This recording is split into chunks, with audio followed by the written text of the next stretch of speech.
V D Satheesan മന്ത്രി V Sivankutty പോര് തുടരുന്നു. നേമം മണ്ഡലത്തിൽ മത്സരിക്കാനില്ലെന്ന പ്രതിപക്ഷ നേതാവ് വി ഡി സതീശന്റെ പ്രസ്താവന ബി.ജെ.പി. ലീഡിന്റെ ഭാഗമാണെന്ന് മന്ത്രി വി ശിവൻകുട്ടി ആരോപിച്ചു. മത്സരിക്കാനില്ലെന്നത് കേവലം ഒരു വ്യക്തിഗത തീരുമാനമല്ല, അത് ബി.ജെ.പിയുമായി ഉണ്ടാക്കിയ കൃത്യമായ രാഷ്ട്രീയ കച്ചവടത്തിന്റെ ഭാഗമാണ്. നേമത്ത് ബി.ജെ.പിയെ സഹായിക്കുക, പകരം പറവൂരിൽ ബി.ജെ.പി. വോട്ടുകൾ കോൺഗ്രസിന് ഉറപ്പുള്ളതാക്കുക, ഇതാണ് ഈ ഡീലിന്റെ അന്തസത്ത. ഈ ഒത്തുകളി പുറത്തു വരുമ്പോൾ ഉണ്ടായ പരിഭ്രമമാണ് ചർച്ച വഴിതിരിച്ചു വിടുന്നുവെന്നാരോപിച്ച് സതീശൻ നടത്തുന്ന വിലാപങ്ങൾക്ക് പിന്നിൽ മന്ത്രിയുടെ ഓഫീസ് സ്റ്റാഫുകളെയും AKG സെന്ററിന്റെയും പഴിചാരി രക്ഷപ്പെടാനുള്ള ശ്രമം സതീശന്റെ രാഷ്ട്രീയ പാപ്പരത്വമാണ് വ്യക്തമാക്കുന്നത്.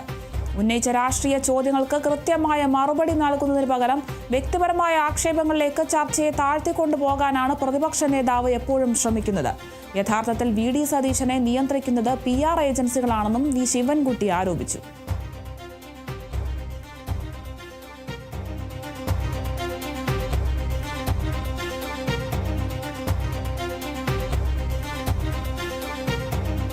പ്രതിപക്ഷ നേതാവ് വി ഡി സതീശന്റെയും വിദ്യാഭ്യാസ മന്ത്രി വി ശിവൻകുട്ടിയുടെയും പോരിപ്പോഴും തുടരുകയാണ്.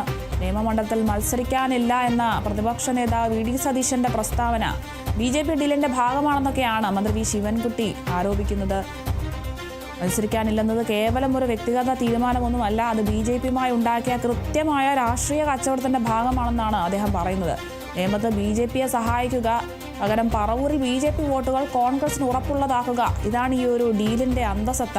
ഈ ഒത്തുകളി പുറത്തു വരുമ്പോൾ ഉണ്ടായ പരിഭ്രമമാണ് ചർച്ച വഴിതിരിച്ചു വിടുന്നുവെന്നാരോപിച്ച് സതീശൻ നടത്തുന്ന വിലാപങ്ങൾക്ക് പിന്നിലെന്നൊക്കെയാണ് അദ്ദേഹം പറയുന്നത്. മന്ത്രിയുടെ ഓഫീസ് സ്റ്റാഫുകളെയും AKG സെന്ററിന്റെയും പഴിചാരി രക്ഷപ്പെടാനുള്ള ശ്രമം സതീശന്റെ രാഷ്ട്രീയ പാപ്പരത്വമാണ് വ്യക്തമാക്കുന്നതെന്നും ഉന്നയിച്ച രാഷ്ട്രീയ ചോദ്യങ്ങൾക്ക് കൃത്യമായ മറുപടി നൽകുന്നതിന് പകരം വ്യക്തിപരമായ ആക്ഷേപങ്ങളിലേക്ക് ഈ ഒരു ചർച്ചയെ താഴ്ത്തിക്കൊണ്ടു പോകാനാണ് എപ്പോഴും പ്രതിപക്ഷ നേതാവ് ശ്രമിക്കുന്നതെന്നുമൊക്കെ അദ്ദേഹം പറയുന്നുണ്ട്. യഥാർത്ഥത്തിൽ വി ഡി സതീശനെ നിയന്ത്രിക്കുന്നത് PR ഏജൻസികളാണെന്നൊക്കെയാണ് ശിവൻകുട്ടിയുടെ ആരോപണം. എന്തായാലും ഇപ്പോഴും വി ഡി സതീശനും ഈ ശിവൻകുട്ടിയുമായിട്ടുള്ള പോര് തുടരുകയാണ്. നേമം മണ്ഡലത്തിൽ മത്സരിക്കാനില്ല എന്ന പ്രതിപക്ഷ നേതാവ് വി ഡി സതീശന്റെ പ്രസ്താവനയിലാണ് ഇപ്പോൾ ശിവൻകുട്ടിയുടെ ഈ ഒരു ആരോപണം വന്നിരിക്കുന്നത്.